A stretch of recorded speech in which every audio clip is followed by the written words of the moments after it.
In Colorado, Governor Jared Polis previously signed legislation that is going to provide residents with a tax rebate.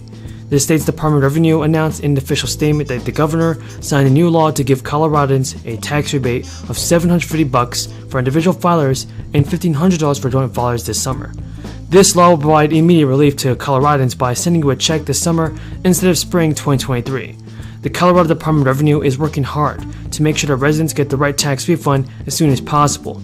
According to the state's Department of Revenue, for residents who received an extended tax filing deadline of October 17th, the tax rebate check will be received by January 31st, 2023. Other states have also signed similar legislation, including Georgia, Delaware, Idaho, and Indiana. Now, breaking news, everybody. Senate Democrat Joe Manchin is upset at Senate Minority Mitch McConnell for opposing the new changes on President Biden's economic agenda. Top Democrats in the Senate are now revising a new version of the Build Back Better legislation. The lawmakers would like to see a monthly benefit boost included to the bill. Top Democrats in the Senate are now revising a new version of the Build Back Better legislation. The lawmakers would like to see a monthly benefit boost included to the bill. And today, Joe Manchin said on top that he's not dissuaded by warnings from the top Senate Republican leader to sink a bipartisan bill that would only strengthen the U.S. economic competitiveness. Manchin told reporters, "I'm not walking away if I can help the country, and if they want to play politics and play party politics, shame on them." Manchin added it was so wrong of Senate Majority Leader Mitch McConnell of Kentucky to issue warnings to sink the bipartisan legislation, which would only boost the federal investment on emerging technologies like computer chips. The Kentucky Republican reiterated the ultimatum and tied to recent Democratic efforts to pass Biden's economic agenda. And during a speech on the Senate floor, McConnell said, "Party line scheming is going to crowd that out. Our side cannot agree to frantically steamroll through bipartisan talks in order to meet a timeline, so our Democratic colleagues can clear the decks to ram through a party line tax hike." McConnell warned and wanted to sink the bill as Democrats make progress towards clinching a deal with Manchin on a climate and tax economic spending package. But a spokesperson for Chuck Schumer said last week that Democrats plan to convene an all-senators classified briefing for the bipartisan bill. Republicans and Democratic negotiators have spent months negotiating on the bill to shore up the domestic semiconductor industry among other sectors in an effort to reduce the U.S. dependence on imports of important products. Experts say Biden's economic package could include around $1 trillion in new spending. These ideas would require a range of tax increases to fund them. These taxes would mostly hit businesses, owners, and corporations, at least according to the current proposals that lawmakers are considering.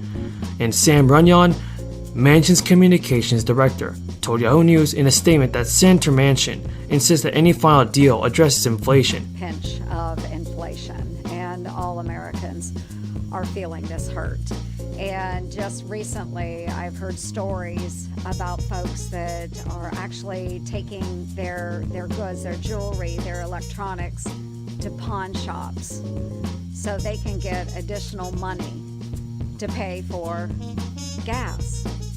You know, this is really hurting the American people. And those pawn shop owners, one in particular in southwest Iowa, said that folks are just volunteering forward, that, you know, they don't have to say why they're pawning their household goods, but they are telling him that they need it for gas money. This is what Iowans are resorting to. Their wages are not keeping up with inflation, and we have an administration right now that simply doesn't care. And what is the Democrats' response to the economic hardship that not just Iowans but all Americans are facing?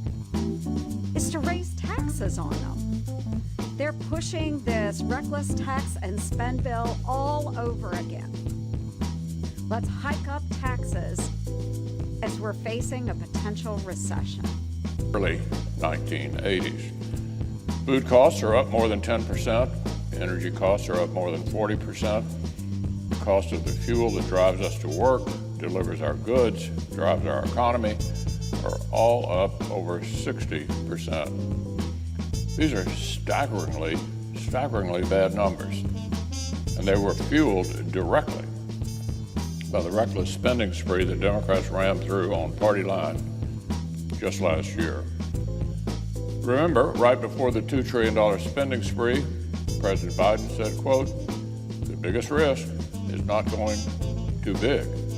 It's if we go too too small. The Senate Democratic leader said, quote, "I do not think the dangers of inflation, at least in the near term, are very real." These were gigantic unforced errors. One leading economist recently said, House Republicans won't answer one question. What cuts do they want? Where is their plan? House Republicans, where is your plan? I say to House Republicans, enough with the games. Show us your plan. You say you want cuts? Well, what are they? You have an obligation not only to show us, but the American people what they are. These could be quite dangerous to tens of millions, even hundreds of millions of Americans. Are House Republicans going to put Social Security and Medicare on the table in exchange for the debt ceiling? Well, last week, Republicans erupted like wild hornets during the State of the Union when President Biden pointed out the obvious, that many within their own party have been very open about wanting to target security and Medicare, Rick Scott being among them, and he was the leader of the National Republican Senate Campaign Committee. But listen to this one. If you think this is just a few people, a few dangerous people doing this, dangerous on Social Security and Medicare, that is, the Republican Study Committee, which includes a majority of House Republicans, at least half. This is not some fringe group, but half of the entire House conference released a budget last year that proposed raising Social Security retirement age, cutting benefits to certain recipients, and even privatizing some parts of Social Security. Let me say that again, because this, I don't know if it's been reported, but it's astounding. The Republican Study Committee, including a majority of House Republicans, released a budget just last year that proposed raising the Social Security retirement age, cutting benefits to certain recipients, and even privatizing some parts of Social Security. And almost as if to prove President Biden correct, Senator Johnson of Wisconsin reacted to the State of the Union by going on radio and calling for annual votes on Social Security, calling it a Ponzi scheme. Let me say that one again, too. According to Wisconsin's public radio, Senator Johnson last week openly called Social Security a Ponzi scheme before bemoaning the failed attempt to privatize the program during the Bush administration. A, it's an incredible example of how out of touch MAGA Republicans are from average Americans, and B, it shows that this idea that Republicans don't want to cut Social Security is not at all clear, no matter what Speaker McCarthy says. There are too many in his ranks who either are calling for it now or have called for it in the recent past.